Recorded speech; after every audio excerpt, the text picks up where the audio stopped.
Hello students, welcome to learn easy maths and arts classes. आज इस वीडियो में मैं आपको परसेंटेज के रिमेनिंग क्वेश्चंस कराऊंगा। क्वेश्चन नंबर 20 तक मैंने आपको ऑलरेडी एक्सप्लेन कर दिए थे। अगर आपने वो वीडियो नहीं देखी है तो लिंक आपको डिस्क्रिप्शन बॉक्स में मिल जाएगा। So today we will start from question number 21 question कैसे करेंगे। क्वेश्चन है, in a straight contest between two candidates the loser got 38% of the votes and lost by 16,800 votes. तो यहाँ पर इलेक्शन हुआ था, दो कैंडिडेट्स थे, तो हारने वाला कैंडिडेट जो था उसको 38% ऑफ द वोट्स मिले थे। फाइंड क्या करना है? फाइंड करना है total number of votes polled. तो सबसे पहले आप क्या करेंगे, फाइंड करने वाली चीज़ को एज्यूम करें, let the total number of votes polled, let the total number of votes polled equal to X. मान लेते हैं जो टोटल वोट्स डले थे वो कितने डले थे? एक्स डले थे। अब लूज़र जो था उसको कितने परसेंट वोट मिले थे? क्वेश्चन में दिया है लूज़र को मिले थे 38% of the total votes polled, जो कि कितने थे? एक्स। तो एक्स वोट्स डले थे, उसमें से 38% जो थे एक्स के वो लूज़र को मिले थे। तो परसेंट हटा के आपको डिवाइड में 100 लेना होता है। ऑफ मीन्स मल्टीप्लाई एक्स, तो मल्टीप्लाई करके हो जाएगा 38x अपॉन 100। ये कट सकते हैं 38 और 100, बट हम डिनोमिनेटर में 100 ही लेकर चल रहे हैं, हम इन्हें लास्ट में कट करेंगे। अब लूज़र को 38% वोट्स मिले थे। अब हम फाइंड करेंगे विनर को कितने मिले। विनर गॉट, लूज़र को मिले थे 38% वोट्स। परसेंटेज का मतलब होता है आउट ऑफ 100। तो 100% में से हारने वाले को 38% वोट मिले। तो 100 में से जो 38% हारने वाले को मिले थे वो अगर हम हटा देते हैं तो रिमेनिंग परसेंट किसका होता है? विनर का होता है। तो आप इन्हें माइनस करें, 10 - 8 will be 2, 9 - 3 will be 6। 62% winner को मिले थे। ये 62% किसका है? 62% ऑफ द वोट्स पोल्ड। जितने भी वोट्स पड़े थे, जितने भी वोट्स डाले गए थे, उन टोटल वोट्स का 38% हिस्सा तो हारने वाले को मिला था और 62% वोट्स जो थे वो जीतने वाले को मिले थे।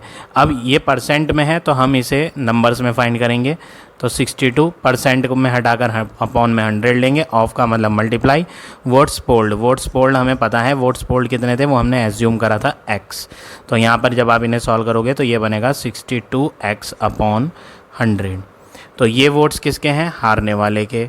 ये वोट्स किसके हैं? जीतने वाले के।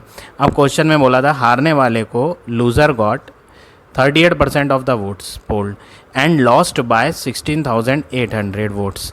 जो हारने वाला था वो कितने वोट्स से हारा था वो यहाँ बताया है 16,800 वोट्स। इसका मतलब है इतने वोट्स उसे कम मिले थे, या ये कह लें कि इतने वोट्स जो हैं जीतने वाले को एक्स्ट्रा मिले थे। जितने वोट्स से वो हारा था उतने ही वोट से दूसरा पर्सन जीता भी था। यानी दोनों में जो डिफरेंस है वोट्स का वो कितना है? 16,800। ये जो 16,800 दिया है ये डिफरेंस दिया है, दोनों का अंतर। हारने वाले को 16,800 वोट्स कम मिले थे। तो हम ऐसा भी कह सकते हैं कि अगर हारने वाले को इतने कम मिले हैं तो इतनी ही वैल्यू जीतने वाले को ज़्यादा मिली है। तो दोनों का डिफरेंस है। डिफरेंस किसे कहते हैं? माइनस को कहते हैं। यहाँ पर ये जो 16,800 है ये डिफरेंस है। डिफरेंस कहते हैं अंतर को। और डिफरेंस कैसे निकालते हैं? माइनस करके निकालते हैं। लार्जर वैल्यू इधर आएगी, यानी लार्जर कौन से वोट्स हैं? जो विनर को मिले थे, जीतने वाले को। विनर के वोट्स माइनस लूज़र के वोट्स, दोनों में जो डिफरेंस है वो 16,800 का है। आप ऐसा समझ लें, यहाँ पर बहुत बड़ा नंबर था। मैं आपको एक एग्जांपल दे देता हूँ, छोटा सा नंबर लेकर। वोट्स, इलेक्शन में वोट डले, विनर जो था उसे मिले 10 वोट्स, लूज़र जो था उसे मिले 6 वोट्स। तो हारने वाले को कम वोट्स मिले हैं। कितने कम वोट मिले हैं? 4 वोट इसके कम हैं, जीतने वाले के 4 वोट ज़्यादा हैं। जितने वोट्स विनर के ज़्यादा थे उतने ही वोट्स लूज़र के कम थे। यानी ये जो 4 है ये इन दोनों वैल्यूज़ का क्या है, डिफरेंस है, अंतर है।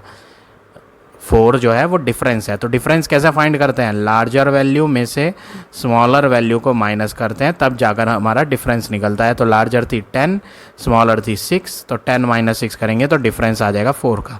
तो यहाँ पर इसीलिए हमने माइनस करके डिफरेंस में क्या लिया है, 16,800 लिया है, क्योंकि क्वेश्चन में बोला था जो हारने वाला था वो कितने वोट्स से हारा था, 16,800 वोट से हारा था, जिसका मीन्स ये है कि उसे इतने वोट्स कम मिले थे। तो हमने क्या लिखा, डिफरेंस लिखा, दोनों को माइनस करा, जीतने वाले के ज़्यादा वोट्स थे इसलिए हमने विनर को पहले रखा है। तो विनर के वोट्स है 62x अपॉन 100 माइनस लूज़र के वोट हैं 38x अपॉन 100 इक्वल 16,800। अब नेक्स्ट स्टेप में आपने क्या करना है, एलसीएम लेके माइनस करेंगे इन्हें। एलसीएम आएगा 100 के डेल में 100 1 बार आएगा, 1 इंटू 62x करेंगे तो 62x माइनस 100 1 या 100, 1 इंटू 38x करेंगे तो 38x इक्वल टू 16,800। अभी जो डिवाइड में 100 है वो यहाँ मल्टीप्लाई में आएगा, तो 16840 हो जाएंगी मल्टीप्लाई करने के बाद। और इन्हें जब माइनस करोगे तो 12 माइनस 8 विल बी 4, इधर रह जाएगा 5, 5 माइनस 3 विल बी 2, 24x। अब जब x को फाइंड करेंगे तो 24 जो था उसे हम डिवाइड में ले आएंगे, तो x equal to 16,80,000 divide by 24। 12 के टेबल से कट करें, 12 2 जा 24, 12 1 जा 12, रिमाइंडर 4, 12 4 जा 48, 4 0 आ जाएंगी। 2 से इसे कट करेंगे, 2 7 जा 14, 4 0 आ जाएंगी। x की वैल्यू आ गई 70,000। अब ये x क्या था, x थे टोटल वोट्स कितने डाले गए थे। तो क्वेश्चन में यही फाइंड करना था हमें कि टोटल वोट्स कितने डाले थे, तो हमने फाइंड कर लिया टोटल वोट्स कितने डाले थे, 70,000। तो इस तरह से आप ये क्वेश्चन नंबर 21 करेंगे। अब आ जाते हैं नेक्स्ट क्वेश्चन पे, क्वेश्चन नंबर 22। 22 क्वेश्चन में क्या बोला है, of the total run made by the Indian team Sachin scored 44% and Dhoni scored 39%। इन्होंने बोला है टोटल रन्स जितने भी बने थे इंडियन टीम के उसमें सचिन ने 44% रन बनाए थे और धोनी ने 39% रन्स बनाए थे।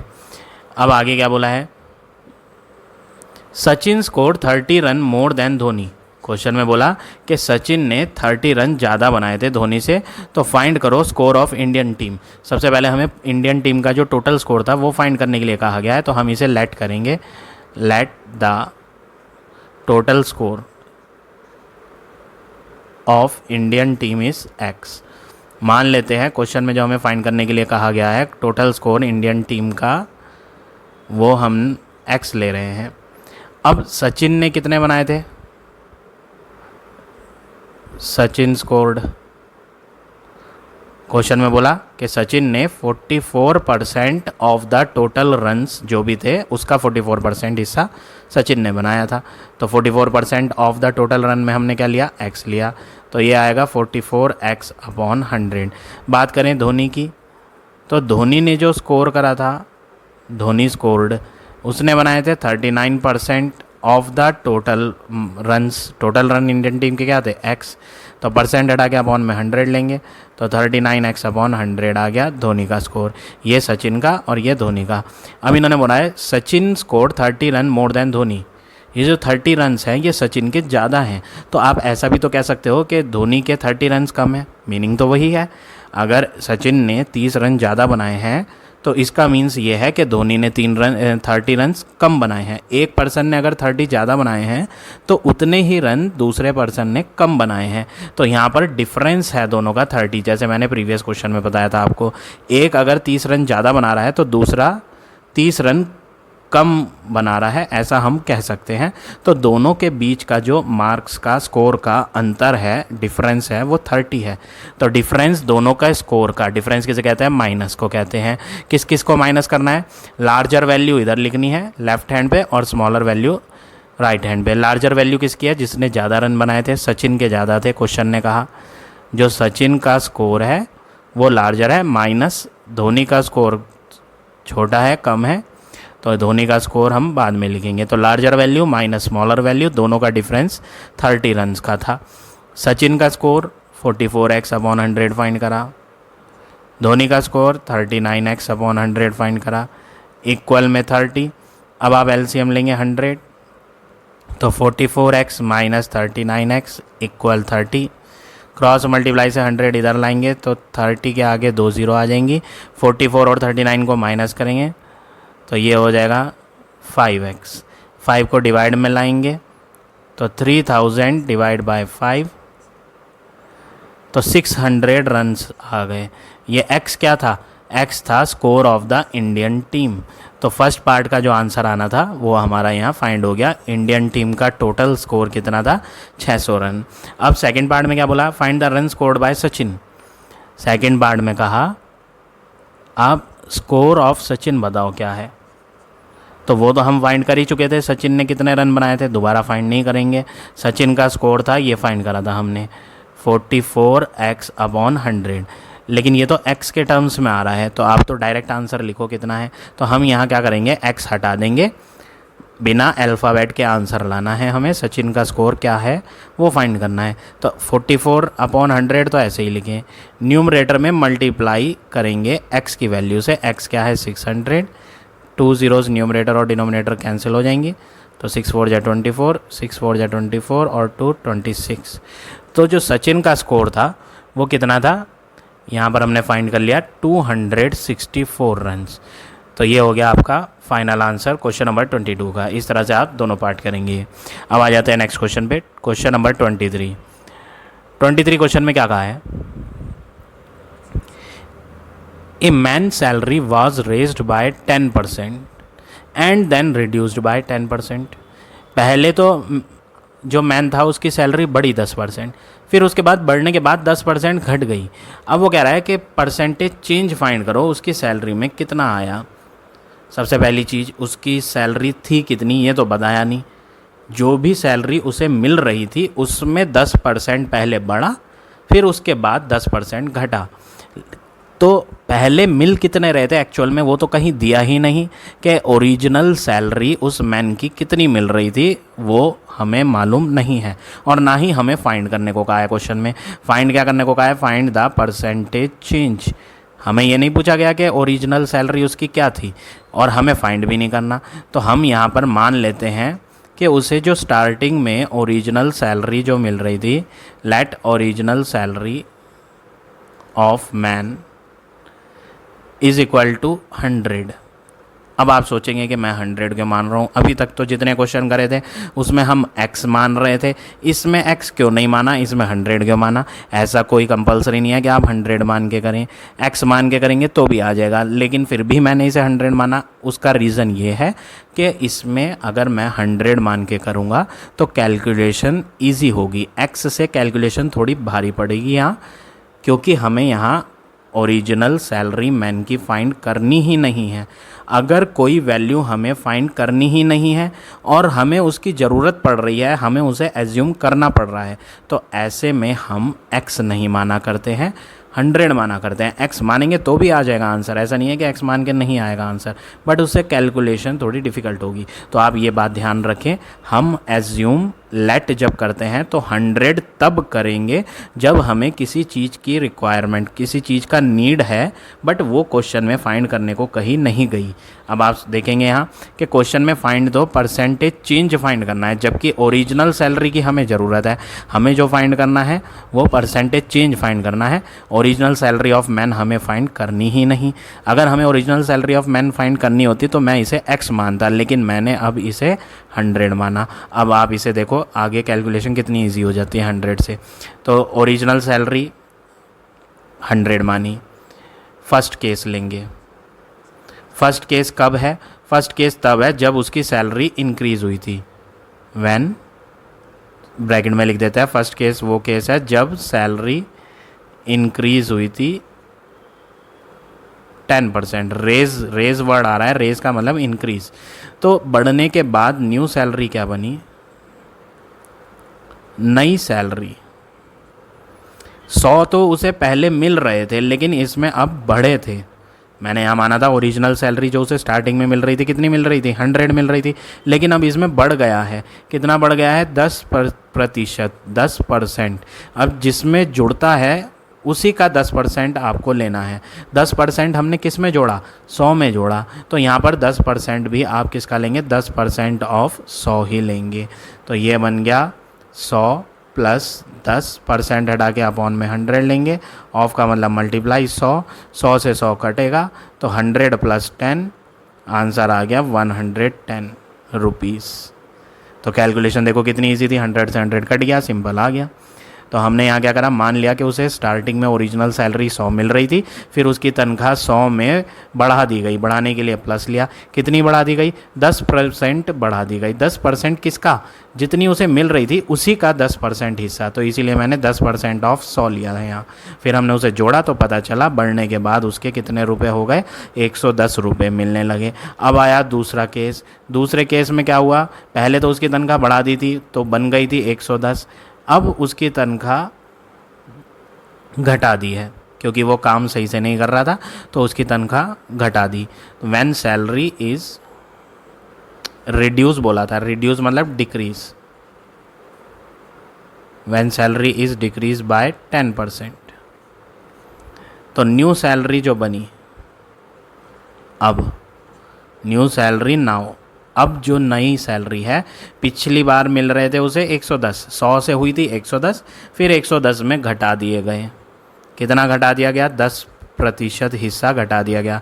ये 10% हिस्सा किसका होगा, जितनी उसे मिल रही थी उसका 10%, कितनी मिल रही थी उसे, 110 मिल रही थी। अभी स्टार्टिंग में तो 100 मिल रही थी, बट अभी कितने मिल रहे थे उसे, बढ़ने के बाद 110 हुए थे तो 110 मिल रहे थे, तो 110 में घटाएंगे 10% ऑफ 110, तो ये हो गया 110 माइनस 10 अपॉन 100 इंटू 110, 0 से 0 कटी न्यूमरेटर डिनोमिनेटर की, तो 110 में से 11 माइनस करेंगे, 10 minus 1 will be 9, 10 minus 1 will be 9, तो 99 रुपये मिलने लगे। पहले ओरिजिनल थे 100 से हुए 110, 110 होने के बाद कम हो गए और कम होके क्या बन गए, 99 रुपये मिल गए।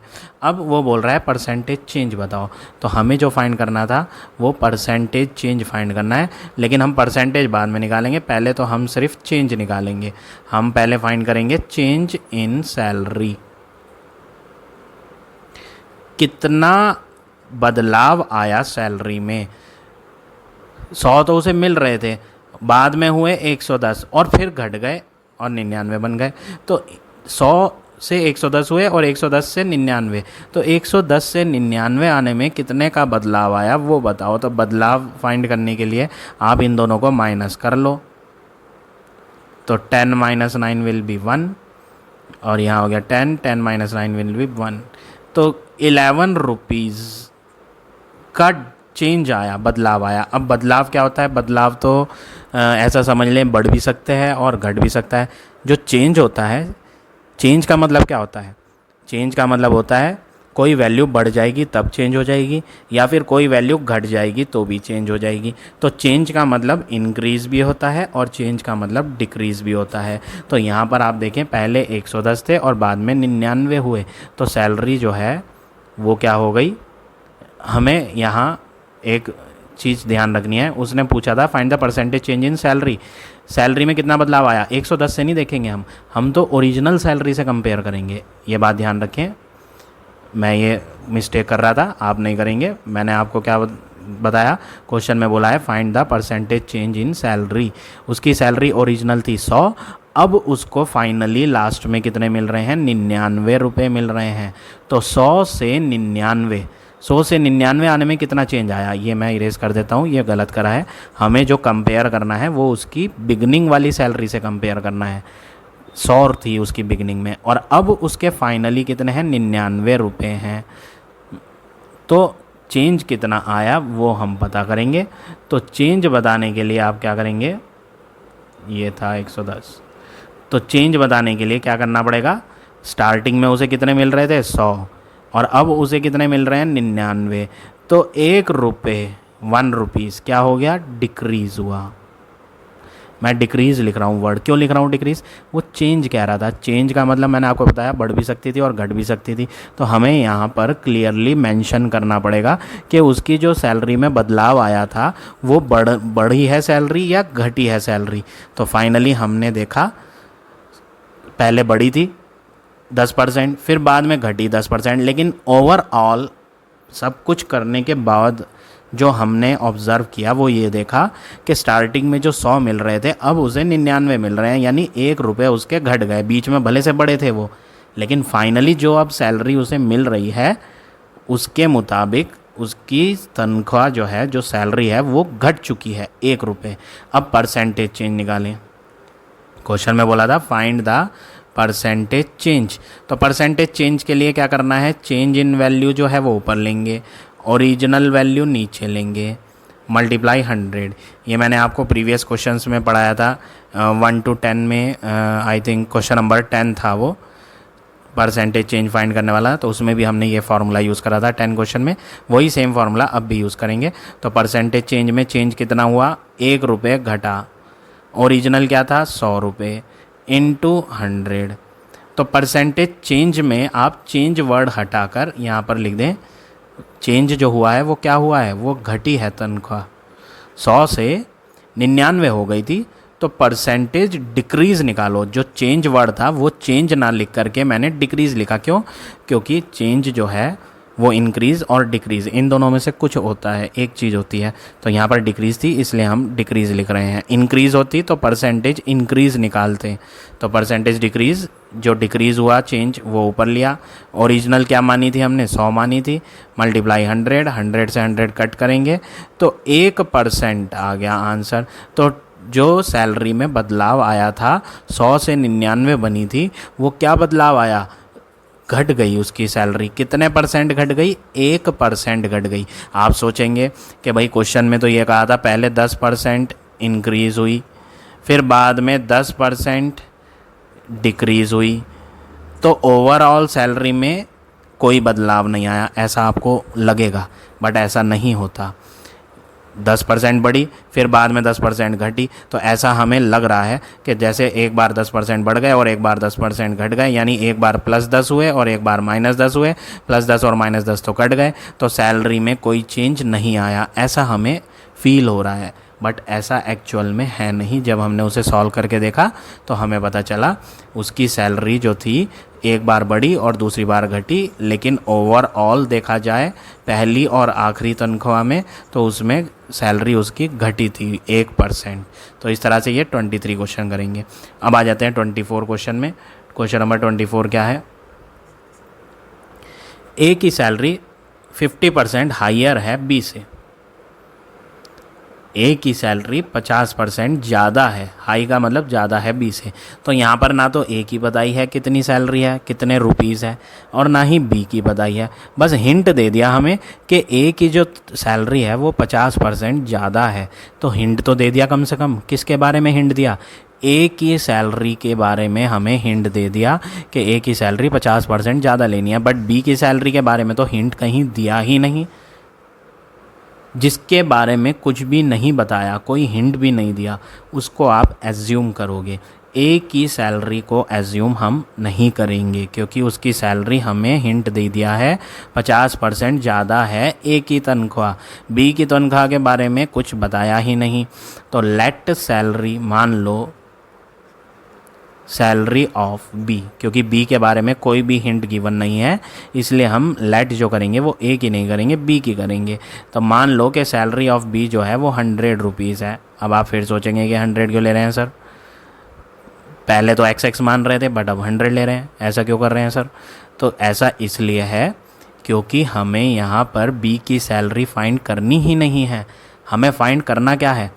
कितना % बी की सैलरी कम है। दोबारा से पढ़ लें क्या लिखा है क्वेश्चन में। लिखा है कितना %, कितना वर्ड आ गया ना, यानी ये क्वेश्चन है, आपसे क्वेश्चन पूछा जा रहा है, आपको फाइंड करना है। क्या फाइंड करना है? कि कितना % बी की सैलरी कम है। आपको ये नहीं बताना कि बी की सैलरी क्या है। क्वेश्चन में ये नहीं पूछा कि फाइंड करो सैलरी ऑफ बी। क्वेश्चन में ये पूछा बी की सैलरी कितनी कम है, दोनों में अंतर है। अगर क्वेश्चन में पूछा होता find the salary of B, तो हम लेट सैलरी ऑफ बी करते एक्स। अब जब हमें बी की सैलरी फाइंड करनी ही नहीं है, उसके बारे में हमें कुछ बताया भी नहीं है, तो लेट जब हम करेंगे उसे तो एक्स एज्यूम नहीं करेंगे, 100 एज्यूम करेंगे। अब हम ए की सैलरी बना लेंगे, सैलरी ऑफ ए। क्वेश्चन में हिंट तो दे रखा था ना, तो मैं उस हिंट का यूज़ कर लूँ और उस हिंट का यूज़ करके ए की सैलरी फाइंड कर लूँ। क्वेश्चन में बोला था ए का हिंट क्या दिया था कि 50% ज़्यादा लो आप बी से। बी की क्या थी, बी की सैलरी थी 100 और इसमें अब ज़्यादा कर दो आप।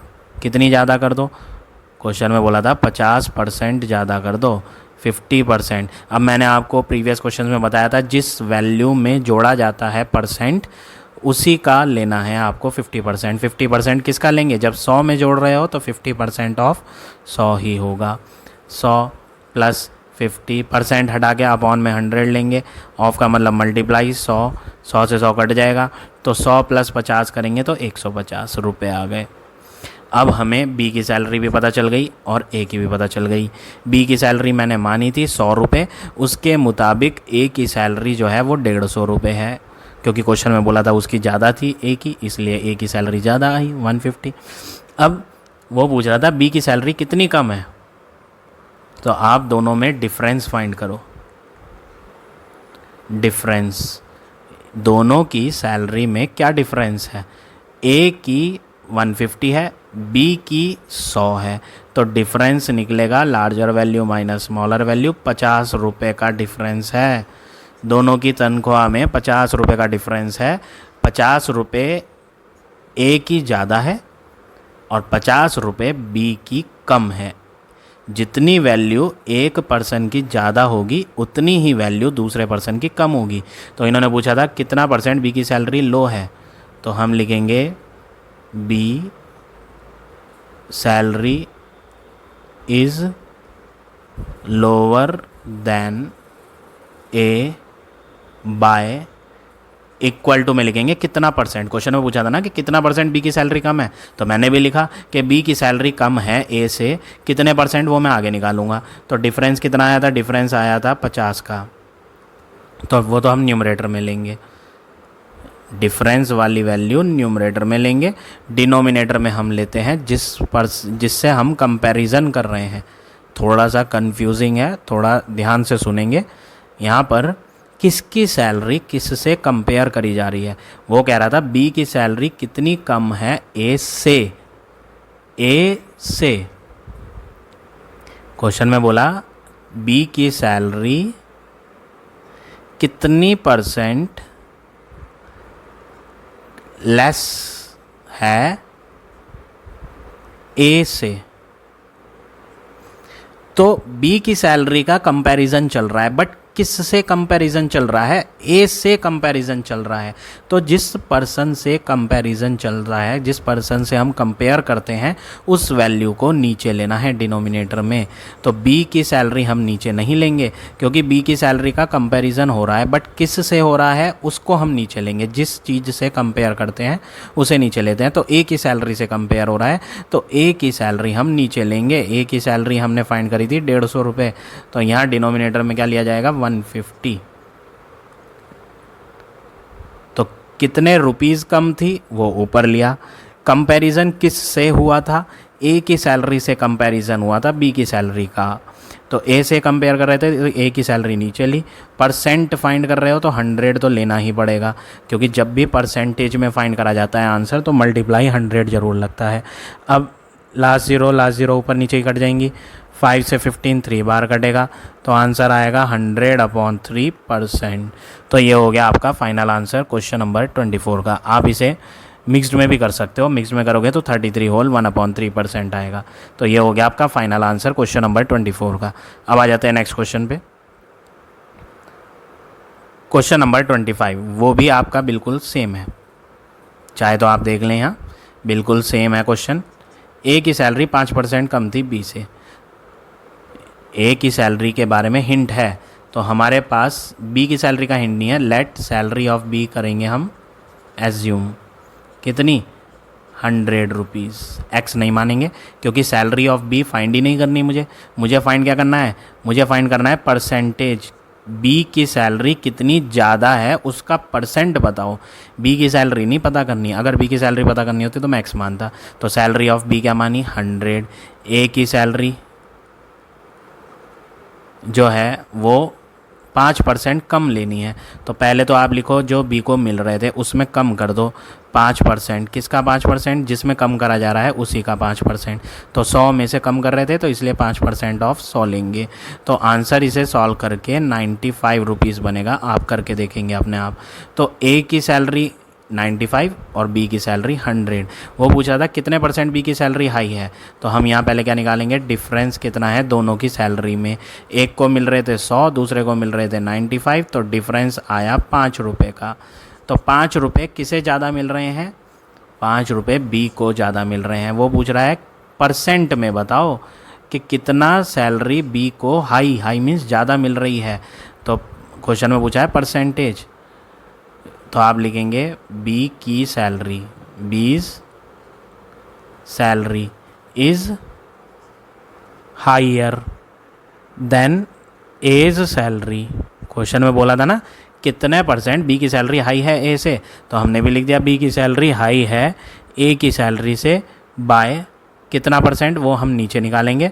तो जितने का डिफरेंस आया था वो ऊपर, और नीचे क्या लेना होता है, प्रीवियस क्वेश्चन में मैंने बताया था आपको, जिस पर्सन से कंपैरिजन हो रहा है। ज़रा सेंटेंस पढ़ो दूसरा वाला जो फाइंड करना था, मैं आपको यहाँ हाईलाइट करके दिखा देता हूँ। कितना परसेंट बी की सैलरी हाई है ए से, कंपैरिजन ए से हो रहा है। बी की सैलरी का कंपैरिजन चल रहा है, बट किस से हो रहा है, ए से। तो कंपैरिजन ए से हो रहा है, ए की वैल्यू नीचे रखेंगे। ए की वैल्यू क्या है 95 इंटू 100%, क्योंकि आंसर हमें परसेंट में निकालना था इसलिए 100 तो लेना ही पड़ेगा। 5 से ये कटेगा, 5 1 जा 5, 5 9 जा, तो आंसर आया 100/19%। आप इसे मिक्स में भी कर लेंगे तो भी आपको फाइनल आंसर मिल जाएगा। अब आ जाते हैं नेक्स्ट क्वेश्चन पे। क्वेश्चन नंबर 26 क्वेश्चन में क्या कहा है, the price of A notebook was increased by X%। इन्होंने बोला नोटबुक की जो प्राइस थी वो X% बढ़ गई। To bring the price to earlier level it has to be reduced by 16 whole 2/3%। Find the value of X। इन्होंने बोला पहले तो बुक की प्राइस इंक्रीज हुई थी X%, अब X% बढ़ी थी, तो स्टार्टिंग में क्या थी उसकी ओरिजिनल प्राइस, वो तो दी नहीं, और ना ही वो हमें फाइंड करनी है। फाइंड तो X करना है, हमें यहाँ पर ओरिजिनल प्राइस बुक की बताई ही नहीं, तो हमें यहाँ पर मानना पड़ेगा let the original cost of notebook is 100 rupees. 100 क्यों माना, क्योंकि X तो क्वेश्चन में अलग से दिया हुआ है। तो ओरिजिनल कॉस्ट जो स्टार्टिंग में कॉपी जो थी नोटबुक वो कितने रुपए की थी, 100 रुपये की थी। फिर उसकी प्राइस जो थी बढ़ा दी गई, इंक्रीज़ कर दी गई X%। तो न्यू कॉस्ट क्या हो गई, नई कीमत पुरानी वाली कीमत में बढ़ गई X%। तो X% किसका लेंगे, जब 100 में बढ़ी है तो X% 100 का ही होगा। तो 100 प्लस X अपॉन, परसेंट हटा के अपॉन में 100 लेते हैं, मल्टीप्लाई 100 से 100 कैंसिल, तो आंसर आया 100 प्लस X। तो इस बार जो नोटबुक थी वो कितने रुपये की थी, 100 प्लस X रुपीज़ की थी। अब वो बोल रहा है to bring the price to earlier level. अगर आपको कीमत कॉपी की अर्लियर लेवल, अर्लियर मतलब जो शुरुआत में थी वो लानी है। अगर कॉपी की कीमत वापस वही लानी है जो पहले थी, पहले क्या थी, पहले थी 100 रुपये, वो हमने माना था। तो वो कह रहा है अगर वापस जो बढ़ी हुई कीमत है, बढ़ी हुई कीमत क्या है 100 प्लस X, अगर ये 100 से ज़्यादा वाली कीमत को वापस पुरानी वाली कीमत पर लाना है, पुराने वाली कीमत क्या है 100, तो अगर 100 रुपये वापस लाने हैं तो तुम्हें घटाना पड़ेगा, कितना घटाना पड़ेगा, 16 होल 2/3%। तो इन्होंने क्या बोला, इन्होंने बोला अगर हमें प्राइस पुरानी वाली लानी है 100 रुपये, तो हमें अब वाली कीमत में अकॉर्डिंग टू क्वेश्चन जो न्यू कॉस्ट है, जो अब है, उसमें हम घटा दें। कितना घटा दें? 16 होल 2/3%। क्वेश्चन में बोला अगर आप प्राइस को ब्रिंग मीन्स लाना चाहते हो अर्लियर लेवल, मतलब पुरानी वाली कॉस्ट में, जो कि क्या थी 100 रुपये। तो अगर आपको वापस कॉपी की कीमत 100 रुपये लानी है तो तुम्हें अब जो आज कीमत है, आज बढ़ी हुई कीमत क्या है 100 + x न्यू कॉस्ट, उसमें घटाना पड़ेगा। क्या घटाना पड़ेगा? 16 होल 2/3%। किसका? जिसमें घटाया जाता है या जिसमें बढ़ाया जाता है उसी का परसेंट लेना होता है। तो 16 होल 2/3% किसका लेंगे हम? न्यू कॉस्ट का ही लेंगे। तो जब ऐसा करोगे आप कि नई कीमत में से इतना % घटा दोगे तो कॉस्ट जो है वापस वही वाली आ जाएगी जो पहले थी। पहले क्या थी? 100, यानी इन्हें माइनस करके आंसर पुराना वाला आएगा 100 रुपये। तो न्यू कॉस्ट क्या थी? 100 + x। इसमें हम घटा दें, इसे चेंज करेंगे 16 3 जा 48 + 2 50/3। परसेंट भी आ रहा है तो परसेंट का साइन हटा के अपॉन के नीचे 100 लेते हैं। ऑफ का मतलब क्या होता है? मल्टीप्लाई। न्यू कॉस्ट क्या है? 100 + x। इसे ब्रैकेट में लिखना आप, क्योंकि प्लस आ रहा है, ये एक ही चीज़ है, इक्वल 100। अब आप ये गलती नहीं करना कि आप सोचें कि मैं इस 100 से ये 100 को कट कर दूंगा। नहीं करूँगा। क्यों नहीं करूँगा? क्योंकि यहाँ पे 100 के साथ प्लस में x भी लिखा हुआ है। अगर ये प्लस x नहीं होता, मल्टीप्लाई x होता है यहाँ, तो ये कट जाते, बट अब नहीं कटेंगे। तो हम क्या करेंगे? 50 से 100 को काटे 2 बार, तो ये आ गया 100 + x माइनस यहाँ पर 50 1 जा 50 50 2 जा 100। तो 1 की मल्टीप्लाई 100 + x से करेंगे तो क्या बनेगा? 100 + x बनेगा। माइनस के बाद वाली चीज़ में अपॉन भी था, तो माइनस के बाद हम अपॉन भी लगाएंगे। 3 2 जा करेंगे 6 इक्वल 100। अब आपको इसके नीचे पहले 1 लगाना है और एलसीएम लेना है। कैलकुलेशन बहुत ध्यान से करेंगे वरना मिस्टेक हो जाएगी इसमें। एलसीएम आएगा 6, 1 के टेबल में 6 बार आता है, तो 6 की मल्टीप्लाई न्यूमरेटर में दोनों से करनी है, 100 + x। फिर माइनस का साइन आएगा। 6 के टेबल में 6 कितनी बार आता है? 1 बार। तो 1 की मल्टीप्लाई के लिए ब्रैकेट लगाते हैं, न्यूमरेटर से करनी है। न्यूमरेटर में क्या है? 100 + x इक्वल 100। मल्टीप्लाई करेंगे 6 × 100 होगा 600। 6 × x करेंगे तो +6x। माइनस और प्लस होता है माइनस, 1 × 100 माइनस का 100, माइनस और प्लस माइनस, 1 × x करेंगे तो 1x। अपॉन में क्या है? एलसीएम लिया था 6 और इक्वल में क्या है? 100। अब आप इसे सॉल्व करेंगे, 600 माइनस 100 करेंगे तो ये होगा 500, प्लस 6x माइनस 1x करेंगे तो 5x अपॉन 6 इक्वल 100। अब आप क्या करेंगे? 6 इधर लाएंगे तो 6 × 100 हो जाएगा 600, और यहाँ क्या रह जाएगा? 500 + 5x। 500 को उधर लाएंगे तो ये बनेगा 5x इक्वल टू 600 माइनस 500, तो 5x बराबर 100। तो x का आंसर 100/5 होगा तो 20 बनेगा। तो फाइनली हमने यहाँ x का आंसर फाइंड कर लिया 20। तो इस तरह से आप ये क्वेश्चन नंबर 26 करेंगे। अब आ जाते हैं नेक्स्ट क्वेश्चन पे, क्वेश्चन नंबर 27। 27 क्वेश्चन में क्या कहा है? In a monthly test Sumit scored 97 marks out of 100 in math. तो हम यहाँ पर लिखते हैं फॉर मैथ 97 आए हैं, तो आप ये लिखेंगे ही स्कोर्ड। मैथ में उसने पाए, स्कोर्ड करा कितना? 97 आउट ऑफ 100। आउट ऑफ 100 का मतलब मैक्सिमम मार्क जो वो गेन कर सकता था 100 ला सकता था, 100 से ज़्यादा नहीं लाता क्योंकि पेपर ही 100 मार्क का है। तो 100 में से उसके 97 आए हैं। तो परसेंटेज निकाल लेते हैं। परसेंटेज किसका? परसेंटेज मैथ सब्जेक्ट में उसकी कितनी परसेंटेज बनी। तो परसेंटेज निकालने के लिए क्या करना होता है? जो उसका स्कोर था वो ऊपर लिखें, मैक्सिमम मार्क्स जो थे वो नीचे लिखें।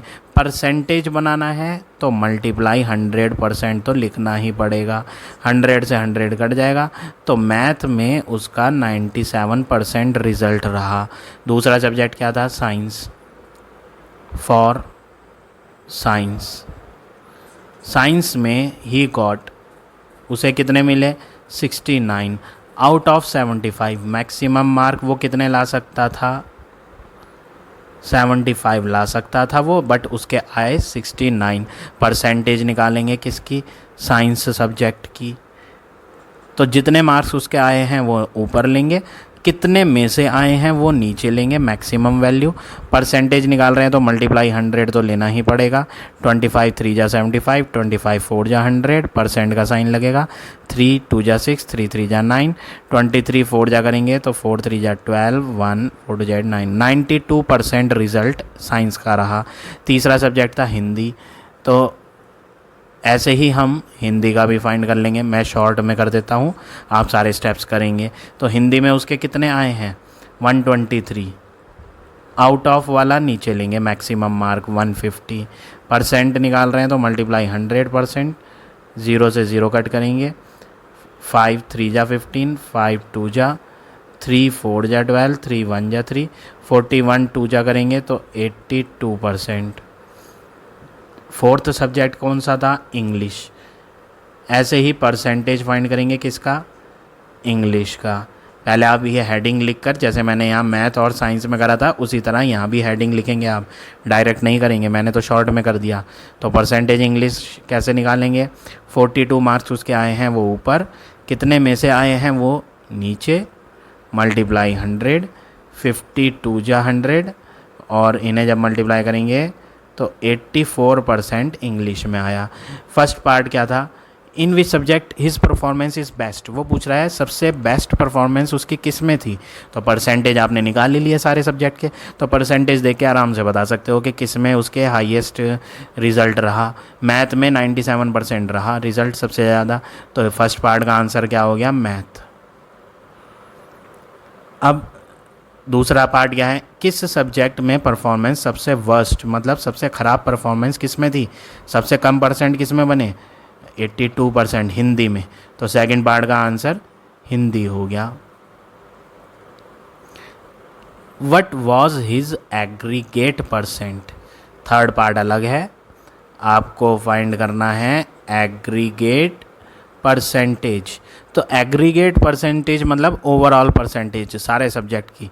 तो आपको क्या करना है, जितने जितने मार्क्स आए थे, मैथ में कितने मार्क आए थे 97, प्लस साइंस में आए थे 69, प्लस हिंदी में आए थे 123, प्लस इंग्लिश में आए थे 42, अपॉन में लेंगे मैक्सिमम मार्क सारे सब्जेक्ट्स का। मैथ 100 मार्क का था, 100 में से थे, साइंस में 75 में से थे, हिंदी में 150 में से थे, इंग्लिश में 50 में से थे, और परसेंटेज निकाल रहे हैं हम तो मल्टीप्लाई 100% लगाएंगे। तो एग्रीगेट में क्या करते हैं, सारे सब्जेक्ट का टोटल ऊपर लेंगे, सारे सब्जेक्ट का टोटल कितने में से था वो नीचे लेंगे, मल्टीप्लाई 100। आप इसे अब फाइनली ऐड करके सॉल्व कर लोगे, तो ऐड करके सॉल्व करोगे तो आपका आंसर फाइनली आपको मिल जाएगा। यहाँ मिक्स्ड में भी कर सकते हैं आप उसे लास्ट में जाकर। तो इस तरह से ये आप थर्ड पार्ट कर लेंगे। अब आ जाते हैं लास्ट क्वेश्चन पे, क्वेश्चन नंबर 28। 28 क्वेश्चन क्या है,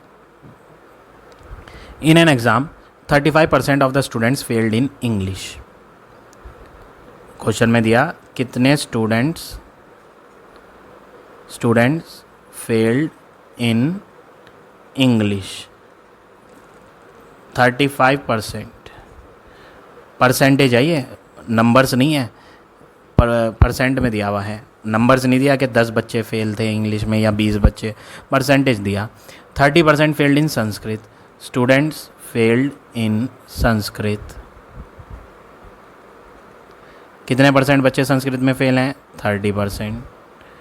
15% failed in both subject, both आ गया ना ये, तो यहाँ पर ना हमें इसको वेन डायग्राम वाले मेथड से करना पड़ेगा। सेट्स एंड वेन डायग्राम आपने पढ़ा था। पहला सर्कल इंग्लिश वाले सब्जेक्ट का बनाएंगे, दूसरा सर्कल संस्कृत वाले सब्जेक्ट का बनाएंगे और ये जो बीच का पोर्शन होता है ये बोथ वाला होता है। तो सबसे पहले वेन डायग्राम में यही पार्ट भरा जाता है जो दोनों में आता है कॉमन। तो बोथ वाले कितने बच्चे थे, कितने परसेंट बच्चे दोनों में फेल थे, 15% बच्चे दोनों में फेल थे। तो यहाँ पर तो आएगा आपका 15%। इंग्लिश में कितने फेल थे, 35% बच्चे इंग्लिश में फेल थे। और इंग्लिश का गोला अगर आप देखें तो इंग्लिश का गोला ये है और इस गोले में ऑलरेडी 15% लिखा जा चुका है। अगर आप देखेंगे तो ये गोला जहाँ घूम रहा है उसी के अंदर 15% लिखा हुआ है। तो 35 माइनस 15 करके बचा हुआ यहाँ लिख देंगे तो ये बचेगा 20%। अब संस्कृत में 30% बच्चे फेल थे, संस्कृत वाला गोला ये है और इस गोले में तो ये 15% जो लिख रहा है वो भी आ गया। मैं हाईलाइट कर देता हूँ इसे, ये जो 15 सॉरी ये इरेज कर दिया मैंने, इसे हाईलाइट करना है। 15%, ये जो 15% बच्चे थे ये तो दोनों में ही फेल थे। तो संस्कृत वाला जो सर्कल है, मैं यहाँ आपको राउंड करके दिखा रहा हूँ, ये संस्कृत वाला सर्कल है। इस संस्कृत में 15% बच्चे लिखे जा चुके हैं इस सर्कल के अंदर। तो संस्कृत में 30% बच्चे थे, तो 30% में से 15% तो पहले ही संस्कृत के अंदर लिखे हुए थे, तो बचे हुए 15% यहाँ आ गए। तो ये वेन डायग्राम कंप्लीट हो गया आपका। अब फर्स्ट पार्ट में क्या पूछा, find the percentage of student who passed in both the subject. First part, percentage of student who passed in both. Question में जो बोथ दिया था वो किसका बोथ था, फेल्ड वालों का था, लेकिन हमसे वो पूछ रहा है पास कितने हो गए। तो परसेंटेज का मतलब क्या होता है, आउट ऑफ 100। परसेंटेज मीन्स 100 में से। तो 100% में से कितने बच्चे फेल थे। इंग्लिश और संस्कृत के अलग अलग नहीं देखना, ये वेन डायग्राम को देखना। आप वेन डायग्राम को देखेंगे 20% यहाँ लिखा हुआ है, मैं हाईलाइट करता हूँ। वेन डायग्राम में 20% यहाँ है, 15% यहाँ है और 15% यहाँ है। तो कितने बच्चे हो गए ये तीनों मिलाकर वेन डायग्राम में, 20 + 15 + 15। तो 100 में से जो हमें माइनस करना है ना, वो ये 3 वैल्यू माइनस करनी है, 20 + 15 + 15। ऐसा मैं क्यों कर रहा हूँ, क्योंकि ये जो वेन डायग्राम के अंदर भरे हुए हैं ये सब वो बच्चे हैं जो फेल थे। तो पास वाले इन गोलों के अंदर नहीं आएंगे, वो कहाँ आएंगे, वो तो इन सर्कल के बाहर रेक्टेंगल में आएंगे। Venn diagram chapter sets and Venn diagram में सिखाई थी ये चीज़ें आपको हमने। तो वेन डायग्राम के सर्कल के अंदर जो आता है वो तो फेल वाले बच्चे हैं, तो पास वाले बच्चे कहाँ आएंगे, बाहर आएंगे।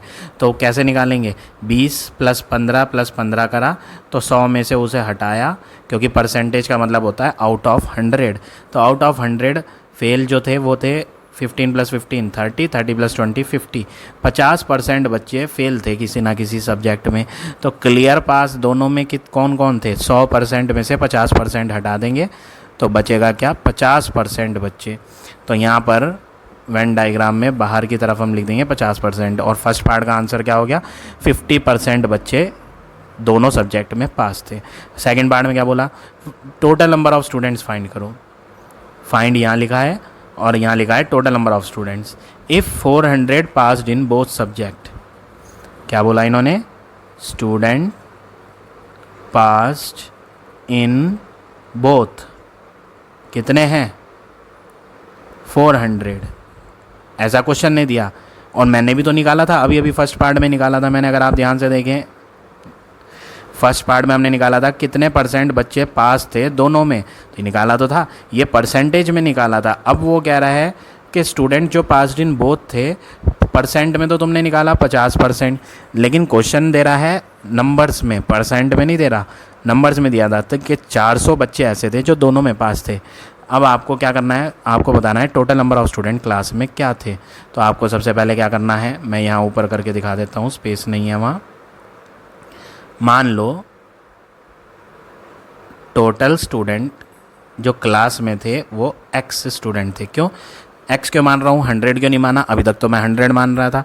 मैं x इसलिए मान रहा हूँ क्योंकि मुझे total number of students find करने हैं। पिछले क्वेश्चनों में वो वैल्यू फाइंड नहीं करनी थी, इसलिए हम उन्हें 100 मान रहे थे। यहाँ पर टोटल स्टूडेंट्स फाइंड करने हैं, इसलिए हमने 100 ना मान करके x एज्यूम करा। अब क्या करेंगे? Total student x, student who passed in both, students who passed in both कितने हैं? मैंने निकाला था 50% बच्चे हैं। किसके 50%?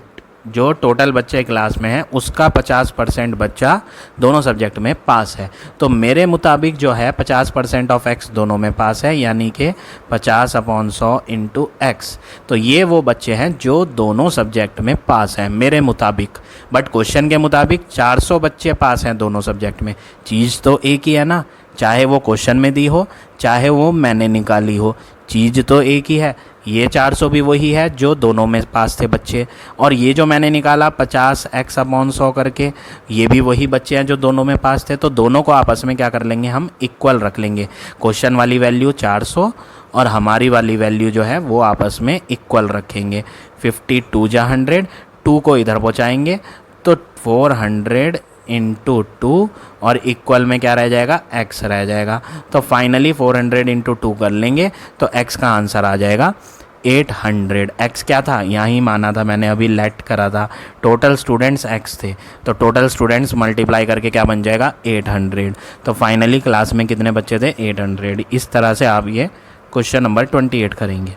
So now this exercise is over. I hope आज का पढ़ाया हुआ टॉपिक आप सबको समझ आ गया होगा। If you like my way of teaching then please like, comment और शेयर ज़रूर करें।